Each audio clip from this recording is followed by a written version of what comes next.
Hello everyone. Just wanted to do a bit of a sort of channel update. So I didn't have much to show you, so I pulled out this Adrian Swalls building that I purchased back in the summer and never showed you at the time. So I thought I'd put it in front of the camera whilst I chatted.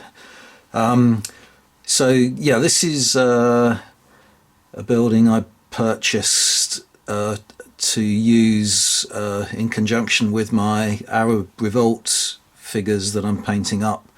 It's a pump house and it's based on Abraham's Well, which is in Beersheba, which in 1917 was the scene of the Australian light horse famous charge and action. But I mean, because it's that period and that theatre, thought it would do perfectly well for some scenery for the Arab Revolt as well. As usual, really nice model, ready to go, already painted. It's in three pieces: the sort of main building, the well, and this sort of cog mechanism, which sort of all separates. So if I move it around, it does tend to come apart. So I'll leave it at that angle. Yeah, so really pleased with that, but I always feel a bit guilty about showing these things because there's absolutely no work involved in it, so it's a very easy thing to put in front of the camera. So as I say, I thought I'd put it up just while I talked about a few other things. I haven't been painting very much of late, as you may have noticed. Things my circumstances require me to be away from home quite a lot at the moment, I'm afraid, and that's a situation that's likely to go on for some time. So it's eaten into my budget and into my ability to get things painted. So my painting's really slowing down, but I will put things up on the channel as I finish them. But I never really like to show incomplete work and unfinished projects and so on. I like to show the completed units and such. So I'm afraid that's how it's going to be for the foreseeable future. Some things that have occurred though that I thought I'd talk to you about. We're all inspired by TV programs and films and so on, and I recently went to the cinema on the suggestion of a friend of mine who had a 2-for-1 offer on a Wednesday night recently. So there's a new cinema complex opened up in Plymouth, and we thought we'd investigate that, and it was really amazing. We went to see Midway, the new version of the Battle of Midway film, which was, film originally filmed in the 1970s, I believe it was, starring Charlton Heston and Henry Fonda and so on. I'm not a big cinema goer nowadays. The films that are out there don't really don't really excite me or attract me. But obviously, sort of any kind of war film or something like that, I'd usually wait and get it on DVD rather than go to the cinema, because I'm not keen on being in the cinema audience now any longer. I get very distracted by people talking and munching on their popcorn or whatever. But this was an opportunity to go out and have an evening out, and as I say, both of us were really impressed by the new cinema. Basically, we thought that it was going to be some kind of 3D screen, and they have got they have got, it's a 12 screen complex, and they have got some 3D screens in there. It's a sort of there's an IMAX screen, which is as I understand it, the film reel is projected, run through the machine horizontally rather than vertically, and that gives you the ability to have a very tall screen. And then if you pitch the cinema seats very steeply, all the viewers are almost in the middle of the screen, as it were. And then if you combine that with 3D technology, goggles or whatever, I'm not quite sure how it works, then you do get a very kind of an immersive experience. So we were expecting that.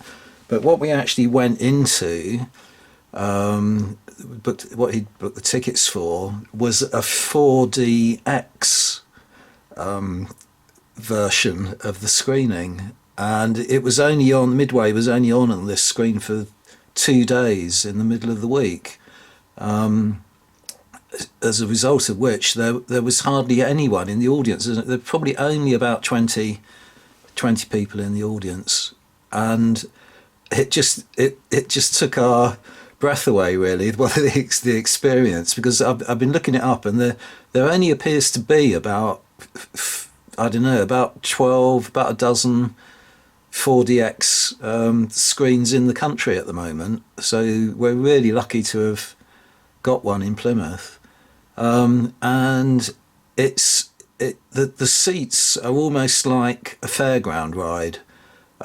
So they rock and move, and what happens is that you're as you view the screen, the seat will move in a way that makes you feel as though you're moving in the picture. So obviously, with something like a war film, and particularly with the Battle of Midway, and getting the sort of camera angles from the dive bombers' perspective and all that kind of thing.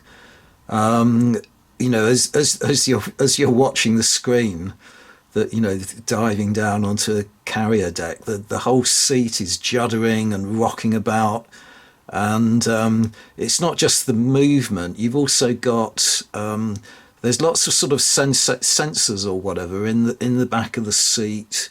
So as the bullets are sort of whipping past you, you get sort of like bursts of air beside your ears, so it feels like the bullets are actually passing past your head.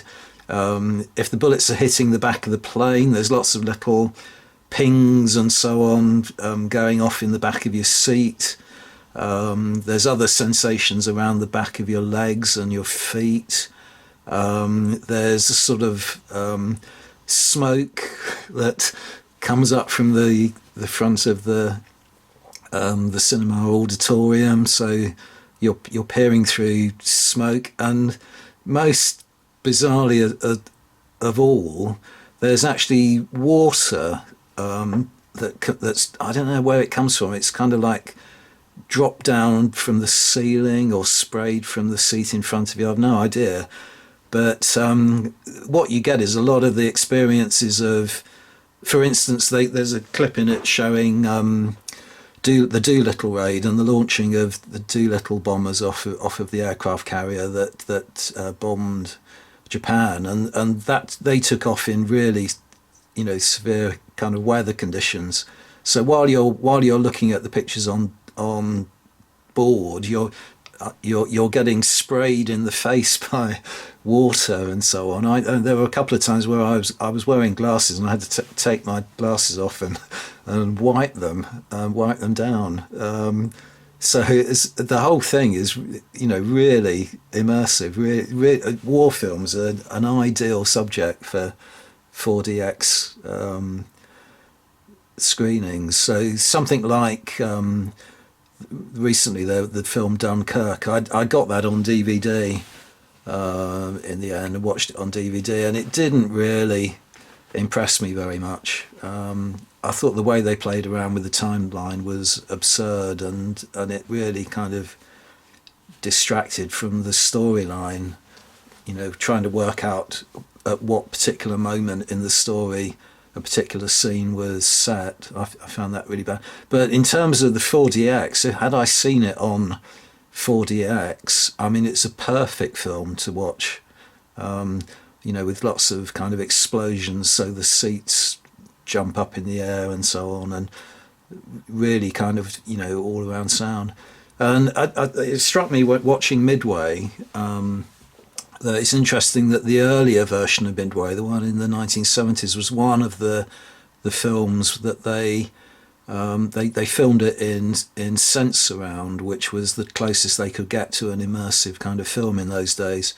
So there were I don't know, not a couple, but 10 or so films that came out that were all filmed in Sensurround, and they were all kind of spectaculars, like Midway and The Towering Inferno and Earthquake and films of that kind.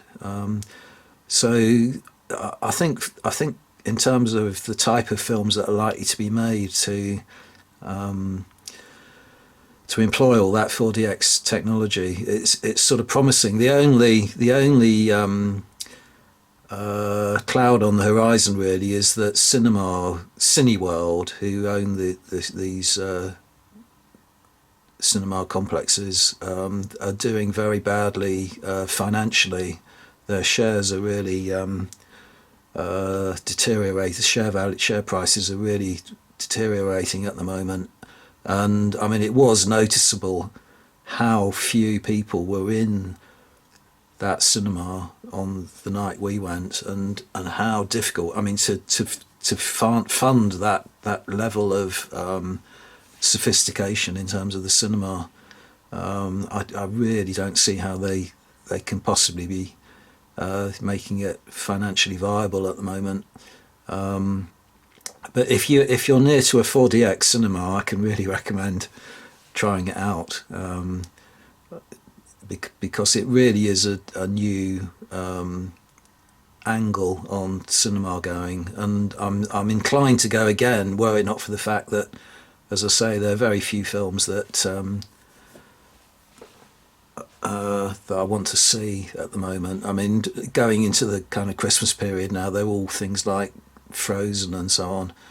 I noticed they had a film called Aeronauts on for a couple of days as well. That would have been quite good, because that's the story of an attempt to get high up in the atmosphere in a balloon, in order to take meteorological readings and so on. So that would have been perfect in terms of the wind and the rain and the rocking of the balloon and so on. So that would have been quite a good one.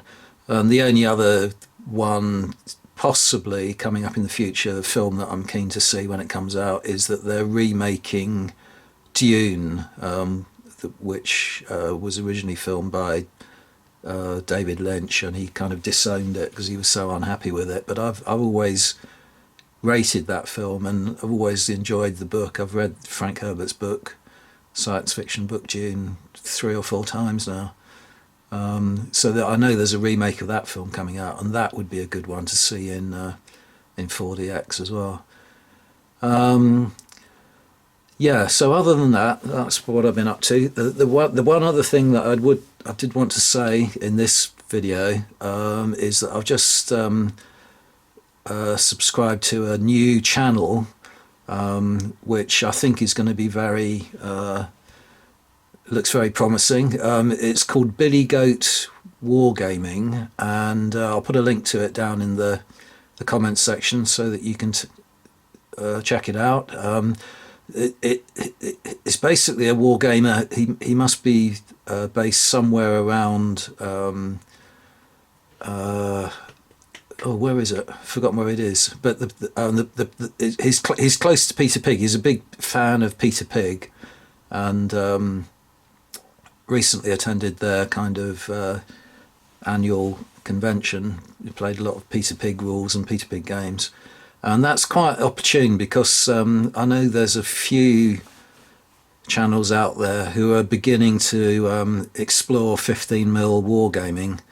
Leon T66 and Lee Hughes among them, and I know Hellcorrex as well. He's commented on that he's investigating Peter Pig subjects at the moment. So a really good channel to look at if you are thinking of exploring 15mm wargaming, and Peter Pig's massive range of 15mm figures in particular, and their rule sets, which are not for everyone because a lot of them tend to be grid based, but I've always enjoyed Peter Pig rules, and I'm currently working on, as you probably know, on a project to play their new Western rules, but they have got such an extensive range of rules and figures now that there's something there for everyone really.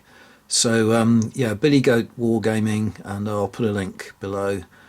And that is everything I wanted to say. Thanks very much for watching and listening. Bye for now.